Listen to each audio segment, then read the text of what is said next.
Always. You know what's up? Welcome to Birdland. Orange and black, we rebuild the pack. No matter where we at, you know we coming back. Section 336, we on this, so tune in. You know what's up? Welcome to Birdland. Yeah, welcome to Birdland. You know what's up? Welcome to Birdland. Now, here come the boys from Section 336. Ladies and gentlemen, boys and girls, Baltimore sports fans of all ages, welcome to Section 336, Next Generation Baltimore Sports Talk. I, as always, am your daily serving host, Matt Soroka. As always, I'm joined by the button lover, Josh Soroka. That button's been there forever, and I don't think we've ever used it. I wasn't prepared to do this episode today. As far as the season's over, we lost. We went into the playoffs and just embarrassed ourselves. Whoa. Okay. I mean, we'll get into it, but I mean, today was an ugly loss and a really bad way to end the season. Yeah. A sad way to end the season. After a season that's got so many positives, it was a tough way to end it. Yeah. I mean, I hate even doing this podcast. I don't like to talk after we lose a regular season game, let alone a playoff game. I mean, we'll see how this goes, but it's I'm feeling a combination of physically sick, maybe from the White Castle burgers I got at Sam's Club for a game time snack. I might have something with that, but also just the performance I just watched, and then also sad and also annoyed and frustrated that I feel like, you know, on national television in the playoffs, we didn't play as well as I thought we could play, and it's frustrating. It is. It's very frustrating. And it is. When you and I talked yesterday, and it was like we had a long day of traveling back and all this, and had to get to the airport at like 5 a.m. thanks to your flight. I said, you know what? It'll be good because we just lost 2 games in a row. We'll win the third one. We'll bounce back, and we can have this positive conversation about how we got game 4 and we're going to fight through this. And then to not even fight today was tough. Tough to watch. Really hard game just to watch on TV. I can't imagine being there. Yeah, I mean, when we went on Saturday, I thought we would win the entire time. Yes. Until Gunnar Henderson was thrown out in the 9th. Right. That's where I lost faith. And then going into Sunday's game, I was 100% sure, throwing out Grayson Rodriguez, I was 100% sure we'd win that game. Yep. Until the grand slam in the third. Right. And then, even then I thought, okay, we're going to fight back. Yeah. And we did fight back. And then in tonight's game, I thought I was 100% sure we were going to win. Yeah. We had that whole sweepless streak. We never lose to the same team 3 times. We have Dean Kramer. There's all the stuff Dean and his family are going through. Maybe there's some inspiration there. Right. And you just felt like we can't. This team's too good to lose again. And Texas is not good enough. And then I thought for sure we'd win this game until that Garcia, whatever, hit that 3-run homer. Right. Because 1 run, no problem. I was like, right, the 1 run, okay, no problem. We knew we were going to have to score runs today. 3 runs, I still felt like, okay, we're getting this. We can get this. But it's our offense came to a complete stop. And I feel like we've seen this over and over again this season. I wasn't even too worried about the pitching today. I mean, that was a bunch of innings, a bunch of runs given up. But even I knew short leash, just keep us in the game. Wells looked good tonight. Wells and DL Hall have both looked good through the postseason when they've pulled in. But it's too little, too late by the time they got in there.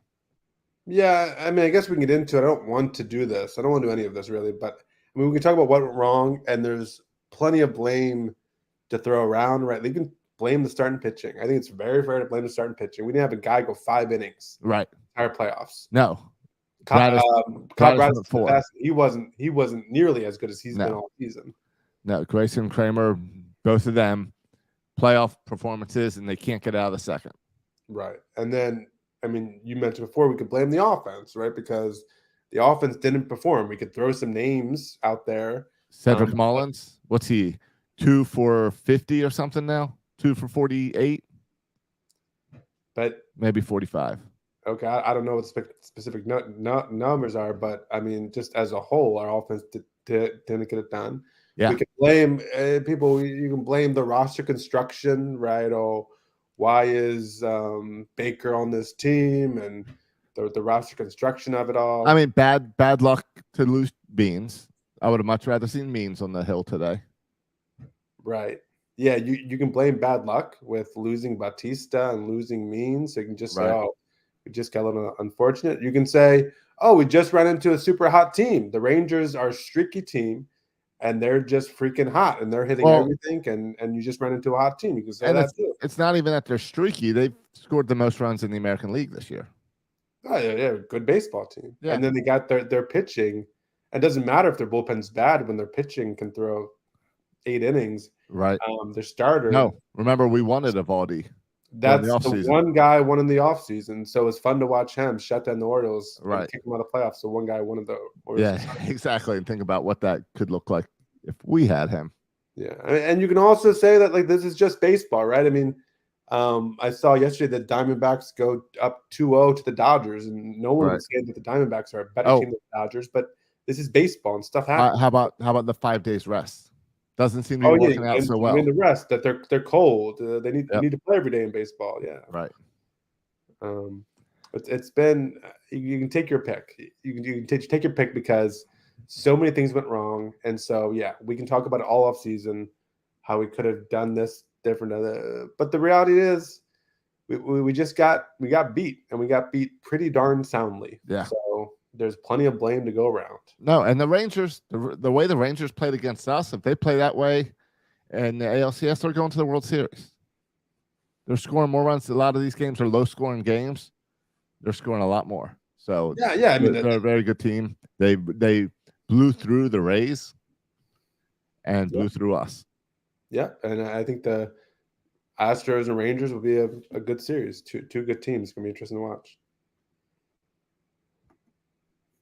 Here's what I don't want to hear. Here's what I don't want to talk about. I don't want to, and I don't like to go, like, I haven't been on Twitter, and because I hate going on Twitter after losses, and I'm sure the first thing people are tweeting out is after they're mad, they're saying, "What about next year?" Here's what I don't want to hear. I don't want to even have this conversation right now, today. There's 4 things I don't want to talk about. One is I don't want to talk about this idea that we'll be there next year.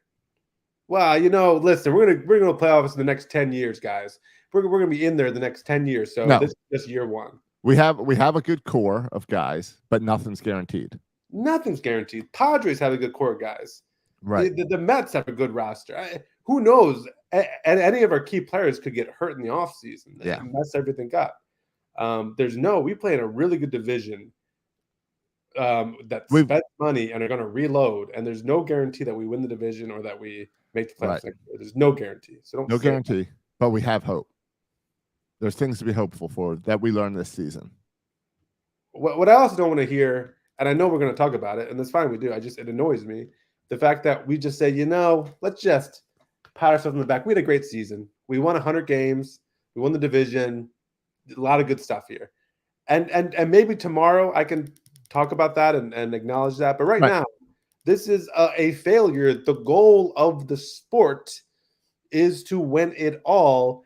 And we just went in the playoffs and got our butts kicked in the playoffs in the first round for us. Yeah. Of the playoffs, got our butts kicked. So I don't care that we won 100 games today.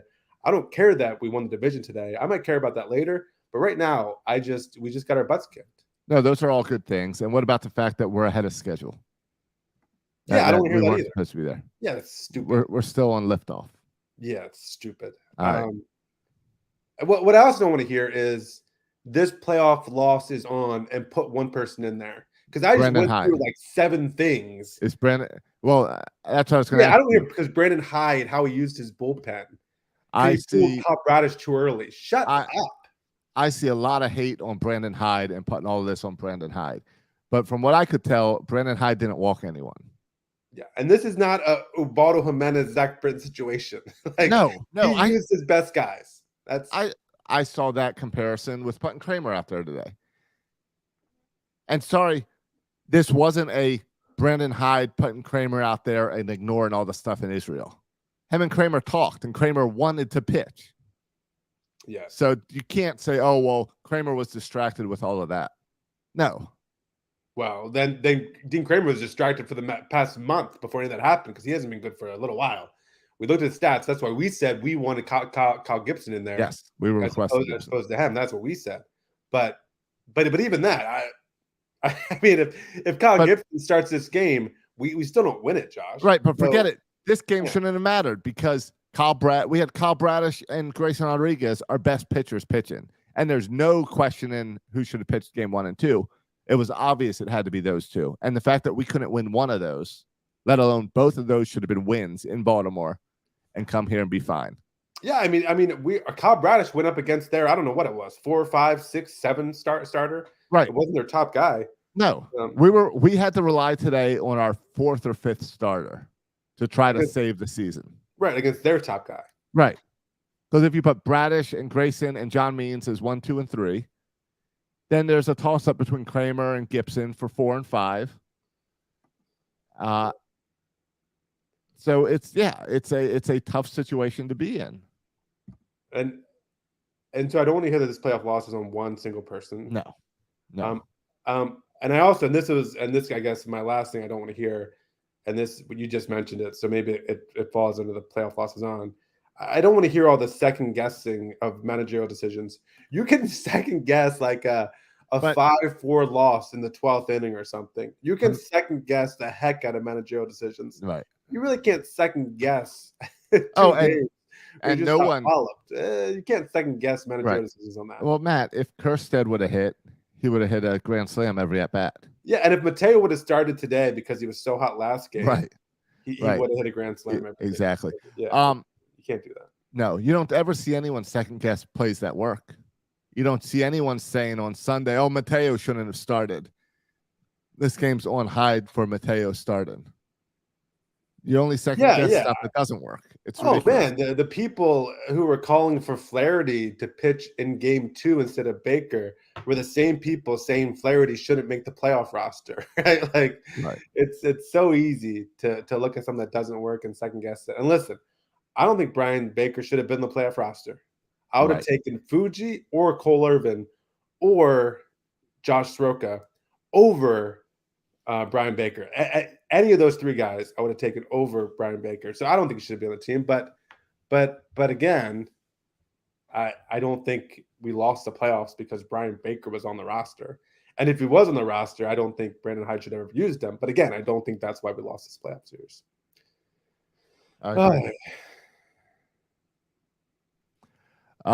There's some talk in the chat room while our show's going on, complaining about how it seemed like this series Adley was not calling pitches, that Chris Holt was calling pitches from the dugout instead of letting Adley call it as they did all year. Okay, I don't know the intricacies of the pitch calling. And I don't know either, but I feel like if that's what was going on, like I don't think pitch calling was the problem here. Because every big home run you looked and the guy missed his spot. Yeah, I mean, the only one that comes immediately to mind is, and John Smoltz was talking about this broadcast, I think it was when the bases were loaded and he threw a curveball. But it came in. And then he came after the curveball. Smoltz was like, you got to speed up his bat now with the fastball. And he threw a changeup following up the curveball, and he smacked it for a double. That's the one that comes immediately to mind as far as like, well, why would you back up a curveball with a changeup? But yeah, I mean, I don't know the intricacies of this. You would,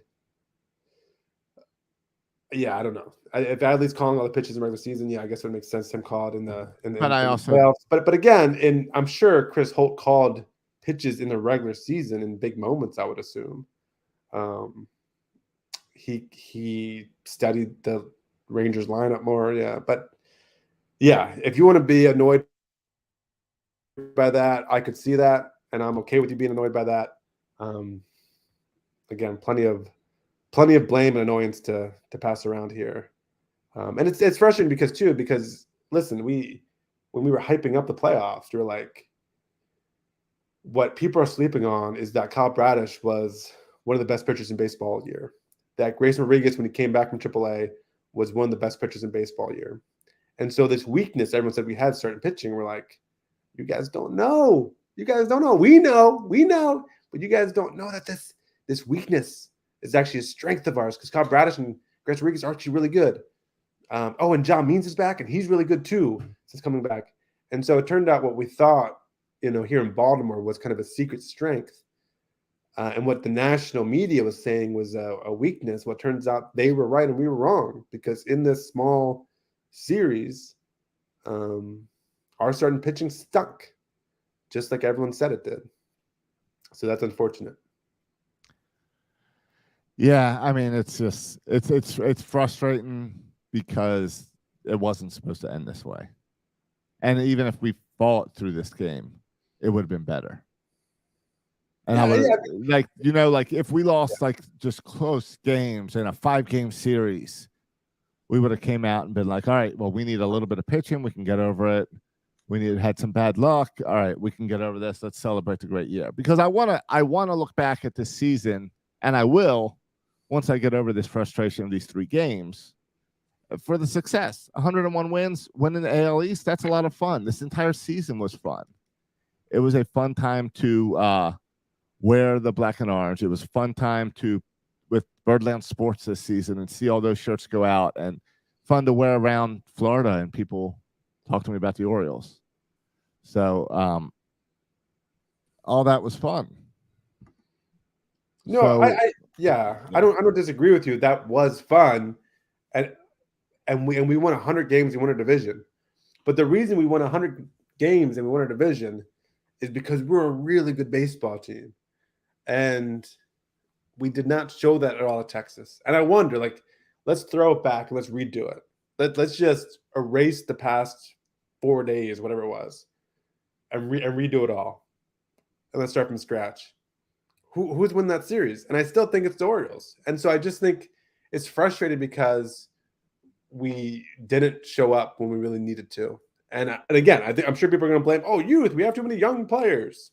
And I guess maybe there's some truth in it, but I mean, Dodgers have a lot of veteran players and they struggled. Tampa Bay has had a lot of players who go through this, and they struggled. So, and the goal is to win the World Series, and you got to make the playoffs to give yourself a chance. And it feels like, man, this is a team we looked at, the most wins in the American League. This team has a legitimate chance to go to the World Series. And I was mocking all of Fangraphs for disrespecting the Orioles, and I was taking offense to it. And well, maybe they knew something that I don't know. I mean, John Smoltz was saying something like, analytics are really good at building a 100-win team, but that doesn't do you a lot in the playoffs. And I don't know if there's some truth there that we just built a really good regular season team that's not built for the playoffs. But I don't even know if our team was built around analytics. I think we improved around analytics, and I think Hyde loves his left-right splits, which can kind of go with analytics. But I don't really see this as a team built around analytics. It's a team built against young rookies. It's young kids. Yeah, and if I think about what we did well in the regular season, first of all, the starting pitching's there, but offensively, we hit really well with running to scoring position. Yeah, which we didn't do this series well. Yeah, I don't know, but I'll have to see the numbers. It seems like we didn't even get runners like tonight. Was there just a few times we even had a runner to scoring position? I believe we were like 4 for 16 with runners in scoring position for the series. I believe I saw that on TV tonight. I think we stole a bunch of bases in the regular season. I think we had just one steal. Was Gunnar the only even stolen base attempt? But that was a weak attempt. There might have been another yeah, there might have been another one, but not really. We weren't aggressive. No, that Gunnar Henderson attempt, that miscommunication was it. And really, what's that? A hit and run on a 3-2 pitch. It's not really being super aggressive. It's kind of the right spot for a hit and run. And listen, in their defense, it's hard to be aggressive when you're down 7 runs, right? Because Yes. you're not stealing second when you're down 6, right? Because No, you had no opportunity. Yeah, so you're more aggressive in closer games. So when you're leading, you're not aggressive when you're really behind. You mentioned a couple of times the lack of fight, and I hate that because in my mind I associate that with lack of effort. It's not a lack of effort issue, No. but I know what you're saying. Like it's just the games weren't close. No, this team, they still had the fight in them. You saw them all into it. They never looked like they were not trying, that they'd given up. But I meant by lack of fight, I mean like there was no back and forth. I think for half an inning, yes, on Sunday, we had the lead. And I think that was it for the entire series. Right. There was no back and forth. And what we're used to with this team is the comeback kids. We're used to, we fall behind, we come back. Yeah, but we fall 1 or 2 runs behind. Exactly. 10 runs behind. And we saw that on Sunday. We were get a 3-run home run in the 9th, and that's great, except we were down by 6 by that point. Yeah. That's really great if you don't have the grand slam in the 3rd. Right, exactly. You don't have that grand slam. It's a game-winning home run. And it's a game-winning home run, and it's typical Orioles magic. Yeah. There was no magic in this offseason. Yeah. Yeah, it was a bad playoffs. It was just a bad showing. And props to the Rangers. They played extremely well. If you look at that lineup, you're like, man, that lineup could score some runs. Eovaldi can pitch. Eovaldi could always pitch. I had no doubt he was going to pitch well tonight. But, man, that lineup can really put up runs and really can hit. Corey Seager's an absolute monster. So props to the Rangers. But, yeah, what a just disappointing showing for the Orioles. I don't know what else to say about it. It is. No, it is. It's sad. It's depressing. It's frustrating because we expected so much more. And we're going to talk in the coming weeks, and we can get there about the youth on this team, and well, maybe this is a necessary step in this team's growth, and Jackson Holliday is coming, and Kobe Mayo's coming, and other guys are coming. But you're also right. It's time to shut down the extreme, the hot takes. We got to fire Brandon Hyde. No, he's still manager of the year. He'll get manager of the year. Like, this doesn't mean fire Brandon Hyde. This doesn't mean move on from Cedric Mullins because he struggled at the plate. This doesn't mean these extremes. This doesn't mean Grayson Rodriguez is not part of this rotation next year. Yeah, I mean, the question of the off seasons, when the off season comes, it's going to be like how far away from it. Like it felt. And you just watched these 3 games. If you asked me prior to, and we talked about this prior to this playoff series, I was like, this team really needs nothing. It's just bring him back next year. Give Gunnar an extension, give Adley an extension in the offseason, then bring everybody back and let's run it back because we have all the pieces in place and we'll be getting some more young talent. Yep. But now after watching this playoff series, just one series, Josh, accuse me of hot takes. But after one series, I'm like, well, maybe we need another big bat in the middle lineup. Maybe we need another starter. Maybe we need another bullpen. So all of a sudden, prior 3 games ago, I said this team is set for next year, as is. Now, after 3 games, here's my hot take. I think they need another hitter, another starter, and another bullpen arm, minimum. Hitter, starter, bullpen arm. Hitter, starter, and maybe that's me overreacting because I just witnessed that. But that's how I'm feeling after watching those 3. I think that's how. I think it's funny you're saying a hitter, a batter, a bullpen arm. That's because what you're trying to say is that at every level we failed in these playoffs. Starting pitcher failed, bullpen failed, and bats failed. Yep, all of them. Defense was okay. Our defense behind I don't remember any major errors. I think Mateo flubbed the ball. Yeah, I'm trying to think. Yeah, I think Mateo did flub a ball on Sunday. Yeah. I don't really remember other ones. Yeah, I remember some good outfield play from Austin Hayes and Cedric Mullins. I really think the 5 days off mess with this team. I think that's part of it. I also think this team, I don't know. They struggled at the end of the season and almost gave Tampa the division and struggled. And I think the only thing that worked for us is that Tampa struggled even more. So yeah. I think it's a long season. I think the fact that we won 101 games is pretty amazing. I think going into next season, getting Tyler Wells back in your rotation is a big thing. I think seeing Grayson Rodriguez, Tyler Wells take those next steps will be huge for the rotation. I'm interested to see what they do with DL Hall. Is he a permanent bullpen arm, or is it the plan to get him back into this rotation? Gibson's here again next year, right? Isn't that a 2-year deal? I thought it was a 1-year deal, but maybe it was a 1. But you're right. A veteran arm would be helpful. We talked at the end of the season about a stopper and needing a stopper. And is Grayson Rodriguez our stopper? Or Kyle Bradish our stopper? Well, none of them showed up when we needed them here. So there's definitely some pitching things to work with. And I hate being critical because we won 101 games and we won the AL East. And we've done something that we haven't done in 10, 12 years, whatever it's been. But it sure was frustrating week of Orioles baseball. Yeah, I mean, how much do you overreact over 3 games? And I don't know. I don't know how much you overreact over 3 games. Is this an indication of us as the way we're constructed that's not good enough for the playoffs? Or do you put more stock in the fact that we were better than the Rangers in the regular season? We were better than everybody else in the American League in the regular season, right? Do you put more stock in that? And then you look at the end of the season, you mentioned struggling at the end.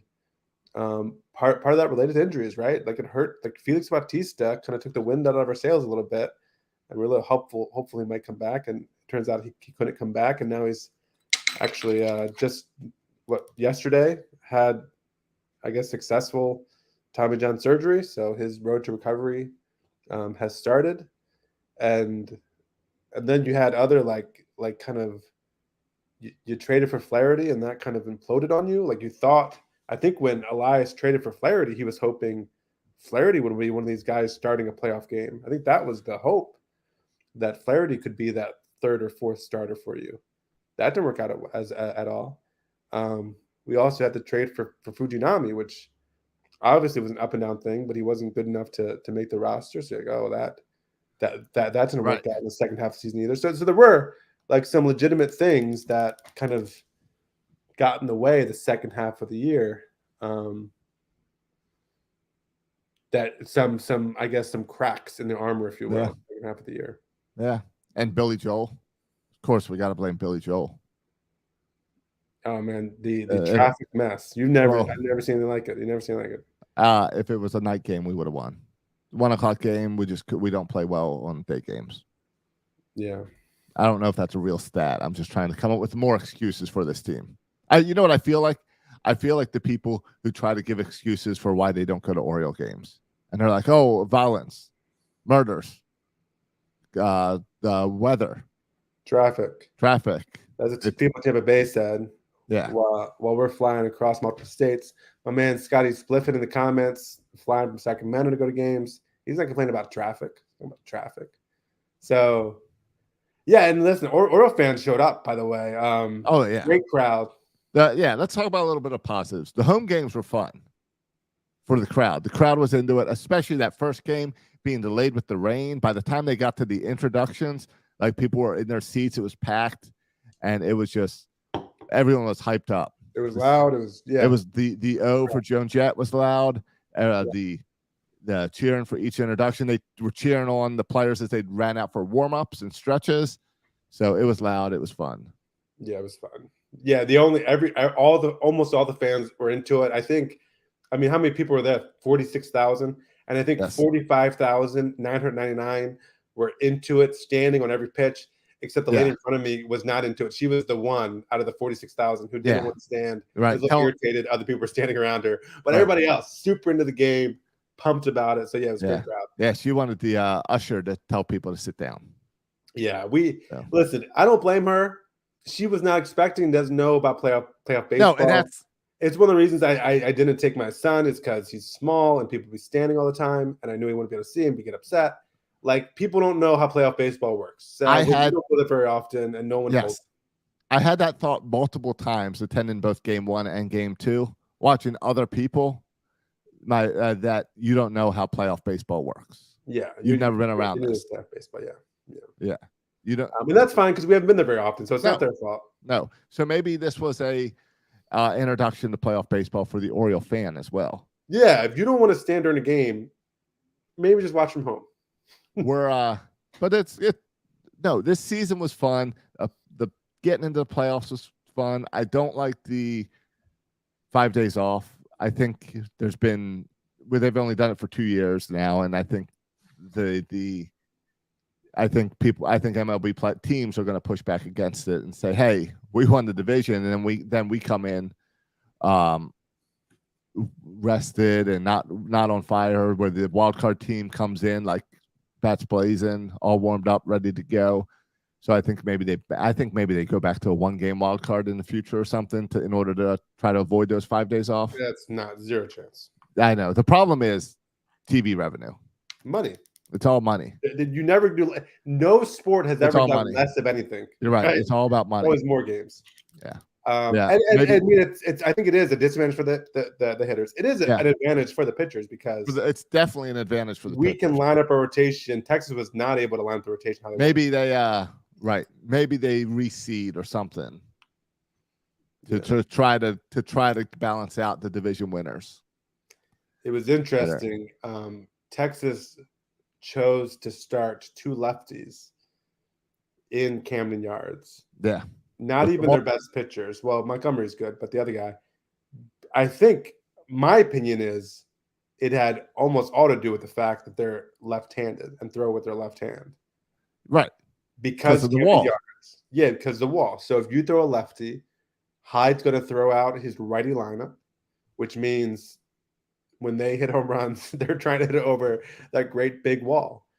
And so and you know what? In the regular season, it doesn't really impact it. You don't line up pitchers like that. Right. But in the play, I'm curious. I don't know. What is our record at home against left-handed starting pitchers? Is that a stat that's easily looked up and accessible? I think it is. All right, well, some nerd out there, some coconut out there, tell me what was our record at home against left-handed starters? Because I think that might be a little bit of a weak spot for us. And by the way, we only have the one left-handed starter.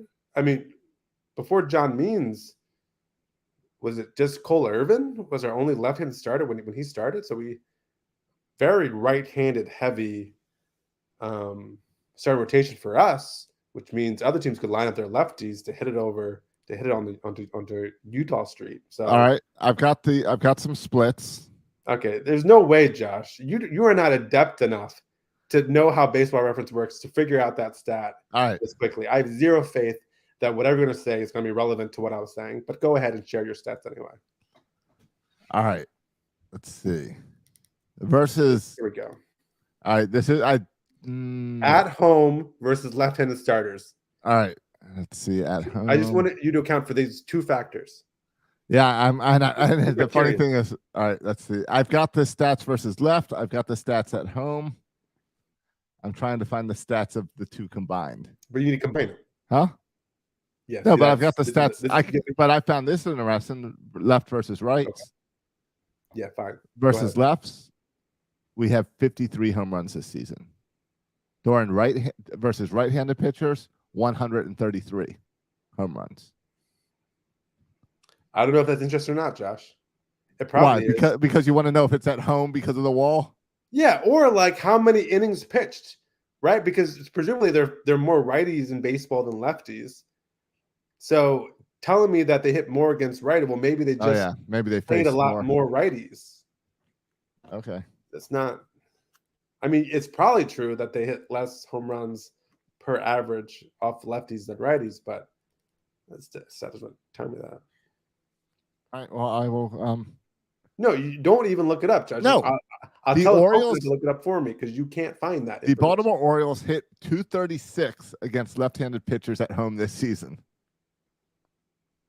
They had 62 games at home where they faced a left-handed pitcher, whether it was a starter or a reliever.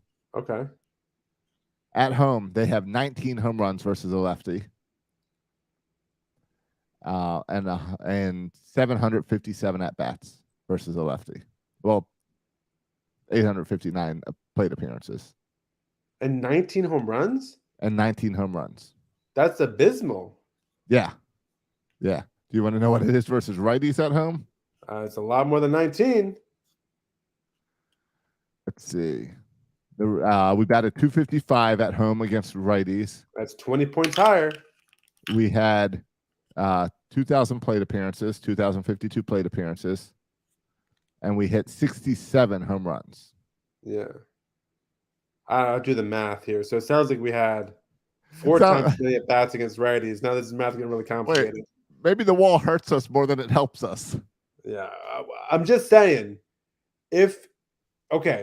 so we have constructed our lineups clearly to be left-handed heavy, right? Yeah. Gunnar, lefty. Kjerstad, lefty. O'Hearn, lefty. Like we got a lot of lefties we can throw at them. We're all ready for our lefties. Yeah. But what do we do when they throw a left-handed pitcher? All of a sudden we're in trouble. All of a sudden Urias is playing. We got Urias out there. We got Mateo out there. Right. Yeah. Like we might need to do something about that. Yeah. And on the reverse side, like I said, we only have John Means, our only left-handed starter, and Cole Irvin. I don't know if he counts, but we lack left-handed starting pitching. So maybe something to look into. Yeah. But are you impressed I was able to pull those stats? Yeah, I don't know how reliable those stats are. Ask me for something else. No, I'm not. I'm not doing. I got all the splits here. Whatever you want. Okay, you do some like maybe show prep for next week, and you pull out some interesting nuggets to share from all your research. I don't know. It's this website StatMuse. Okay. And you just type it in, and it brings you. You type in. I typed Orioles batting average against righties this season at home, and it brought up all the stats. Oh, that's pretty easy. Yeah, exactly. It was way easier than I expected to pull it up. Yeah. It's probably some like ChatGPT type thing or something. I don't know. Also, can I say I've gotten a couple of text messages and like Facebook Messenger too with people. Yeah. About the Orioles loss. Listen, I'm not responding to any text messages.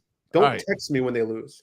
I probably won't even respond when they win, to be honest. But when they lose, don't text me about it. I don't want to hear it. I don't want to talk about it. I don't want to do this podcast right now. I certainly don't want to go on my phone and text people saying, I don't even know what to say. Okay. When you text me about them losing, I don't know how to respond to that. And I'm annoyed that you said it, and I'm not responding ever. All right. So I got to share. I'll share. You want to see a text about the Orioles losing? That pisses me off. Okay. I had softball tonight. Game at 7:00, game at 9:00. So I went ahead and said, "Hey guys, I'll play it to 7, but then I got to go watch this game. Playoff baseball. I can't stay for the 9." So I went and played the 7. I watched the first inning driving home, and I get this text just as we're starting the podcast. All right, here's the deal. Some of y'all got kids, cool. We all love baseball, agreed. But if you're gonna leave early to go watch a ball game when you can watch it on your phone, it's stupid, Josh. Was that sent to the whole group? Sent to the whole group Love thread, that. and then a screenshot of the Orioles box score. Ooh. And then if you can't hold on to your commitments, then let us know so we don't have to keep wondering who's going to show up. We shouldn't have to beg people to play. If you don't like being called out, then you should have thought about your decision. If you don't like what I had to say, cry me a river. You're a grown man.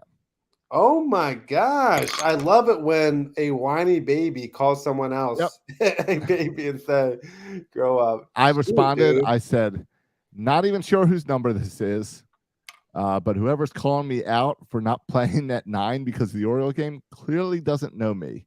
Maybe I'll just focus on Little League. And I got peace fingers back.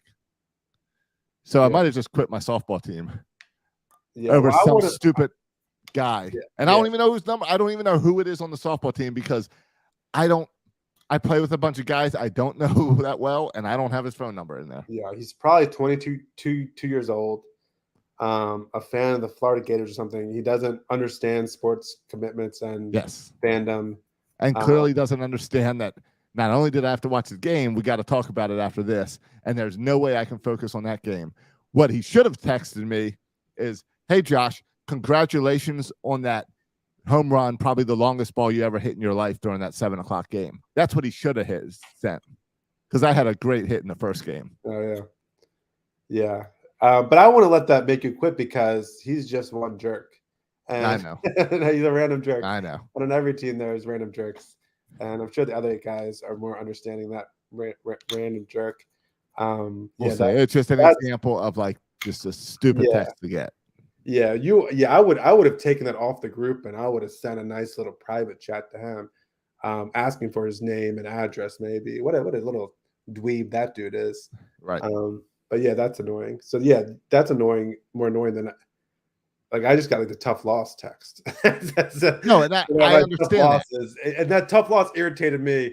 I can imagine that. No, I believe the only text we sent during the game today was I sent unbelievable, and then you or Dad responded with sad.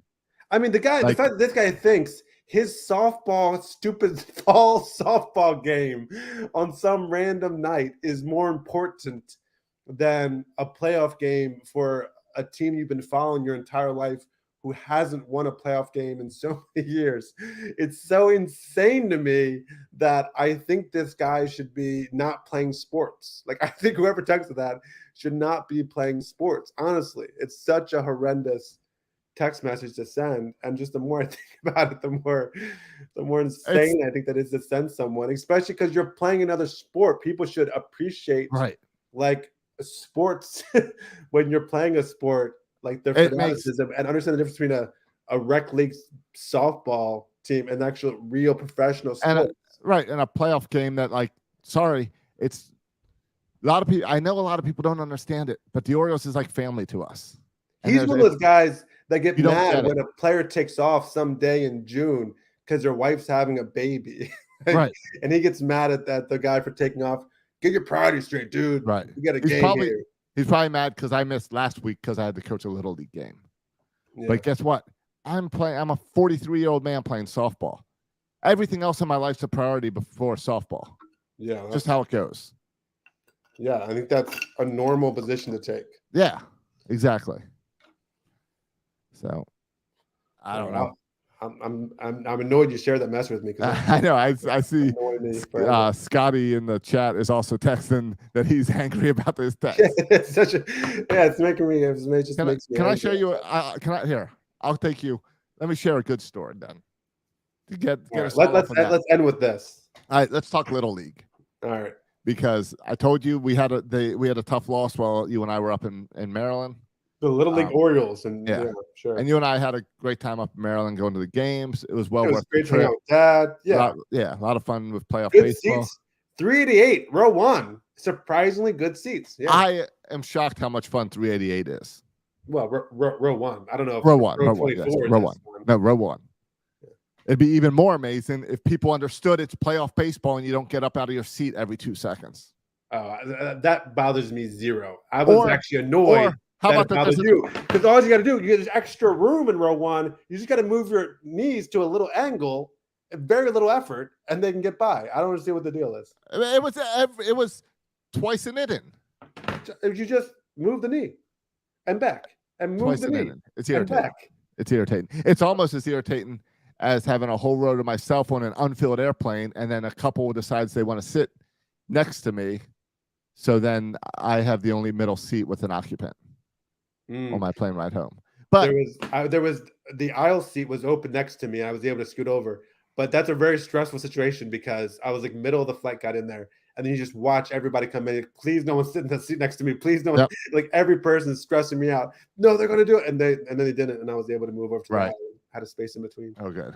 Yeah. All right, Little League. So come back. I come back Monday. I got a Little League game Monday night, so I take a little nap before the Little League game. I'm not sure if you got a nap in Monday as well, but it was I had a job. No, it was a long day Monday, so I got a little nap in before Little League. So because I started working at the airport and worked all through that. But anyway, I get up, make my lineup, I head on over to the game, and I decide, all right, we're playing this team that beat us pretty good, like slaughter roll us in the first game of the season. So I decide to put in some guys that don't pitch that often and let them kind of get their workout in, not going to win. And we get into this where we're down by 4 runs. You can only score 5 an inning. Right. But we're down 4. It's the very last inning. And I'm like, all right, well, letting this kid pitch. He gets 2 outs, and then a guy gets on, and then he steals second, then he steals third, because that's what happens in this little league. Like if he gets past the catcher. So I make the call. I go out there. I'm on the sideline pacing, and it sucks to pull a 10-year-old out. I haven't done very few chances to actually win a game. So I haven't. No, I haven't pulled a 10-year-old out in any games. Okay, because you're all about having fun. Yeah. Oh, and we're down by 5 at this point. Sorry, the guy scored. Another guy got the third. We're down by 5. So I go out and I give him the hook. Never done it before, and I call this other kid in, and I say, just get me 1 strikeout. Just get this guy out. I said, you see that guy on third? If he scores, the game's over. We lose. We don't even have a chance to come back. I then go up to my catcher and I say, you see that guy on third? If he scores, the game is over. We have no chance. Yeah. Like we just Tackle go home. him, whatever it takes. I said, you're going to get him out. Yeah. So I pull the pitcher in. He strikes out the next guy. Nice. Gets us all off the field. We come up. I have a little huddle with my team. I tell them, guys, we're down by 5. It's the last inning. It's bottom of the 9th. Like, this is our only chance. Be patient up there at the plate. Let's see what happens. And we get on. We get some walks. We score 2 runs. He ends up walking two guys in. Now we have the bases loaded with Owen up. Nice. And Owen hits a shot to right field, clears the bases. Awesome. We hit the 5-run limit and we walk off we tied the game. It ended right there. But I was excited that it was my first time actually making managerial decisions and not just like coaching kids. Yeah, and making the call for the tie. And it got us the tie. So it was exciting. An exciting ending and kind of exciting managerial moment. Something that I did this week and that Brandon Hyde was not able to do all weekend. So Mike Elias, if you're listening, maybe if you're going to fire Brandon Hyde like the fans are clamoring for, I think you might have just found your replacement. I will say it's hard to pull 10-year-olds. I did give this kid the hook, but I wanted to do it the inning before to a kid, and I wanted to do it the inning before to another kid.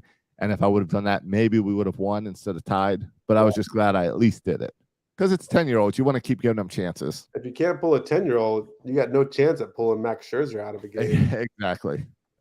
Yeah. Max Scherzer's going to pitch in the LCS, isn't he? Yeah, he is. I mean, I think Texas is only going to be better. That's going to be interesting. I think so, too. My money would be on Texas right now for World Series. Yeah. I think they're really hot. Yeah, they're going to be tough to beat. Though Houston is kind of built for the playoffs, and they're going to be tough to beat, too. I think it's going to be interesting playoffs. But and for us, we can enjoy it stress-free now. Just enjoy some good old baseball without it stressing about it. Yeah, well, we can look at Ravens football because that's not disappointing. Oh, yeah. Well, it's going to go one of the worst, and you throw Maryland Terrapin football in Ohio State. It was just one of the worst, just most disastrous weekend in Baltimore sports history. This has to be up there as far as just for a weekend, this past weekend. One of the worst ever sports weekends for Baltimore. It was pretty bad. Yeah. All right, let's get out of here. No, it was tough. Yeah. Maybe next week. Else for the good of the group? Huh? Anything else for the good of the group? I was just gonna say, just now that it's off season, maybe next week we'll look at our bold predictions. We'll get some more guests on the show and try to look forward and try to have some good perspective looking back and then get excited for next year. Because after all, how many years, pretty much all of Section 336, we've asked for meaningful games in September. And we made it to October this year.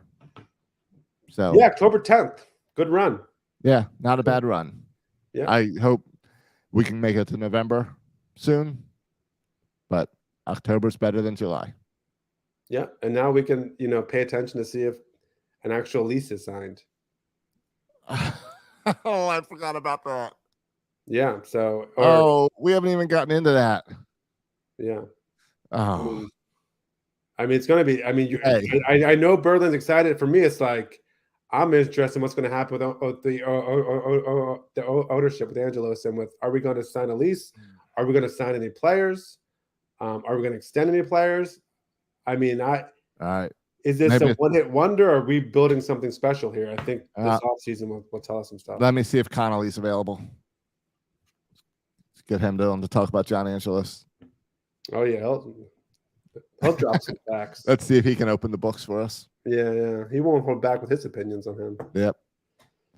But yeah, all right. Yeah, we'll be here. We'll come back. We'll be here next week. We'll be here every week in the off season. We never go anywhere in the off season. So Yep. we'll do a little bit of Ravens talk in there too, depending on how that goes. yeah. But either way, there is hope for the Orioles, and there's excitement for the future, and you're going to find all that in Section 336 throughout the offseason. You just got to let us deal with it. I said on Twitter today, I said, we're doing the podcast after this game, good or bad. Our emotions are going to be filled with this episode. Yeah, I know. I saw that tweet, and one of the reasons why I felt like I couldn't cancel this after watching that Bism performance. I know. It was already tweeted out, so I had to come over. Trust me, I told Kelly I don't feel like doing the podcast. Yeah. And I think if you're listening to this, I think you're sick because you just saw the Orioles lose, and now you want to come here and hear more about it. I think you're a sicko if you listen to this episode. Yeah, but I feel like we needed to do it tonight because I need to get all these bad feelings out so that I can focus on good feelings next week. All right. We'll see. All right. We'll see next week. All right. In the meantime, do all the things we tell you to do. Twitter, iTunes, reviews, Apple Podcasts. Yep. Do all that. Commiserate with us. Yep. You can follow us on Twitter. My handle is @section336. You can follow Josh at Josh Soroka. Thanks for listening, boys and girls. And as always, go O's.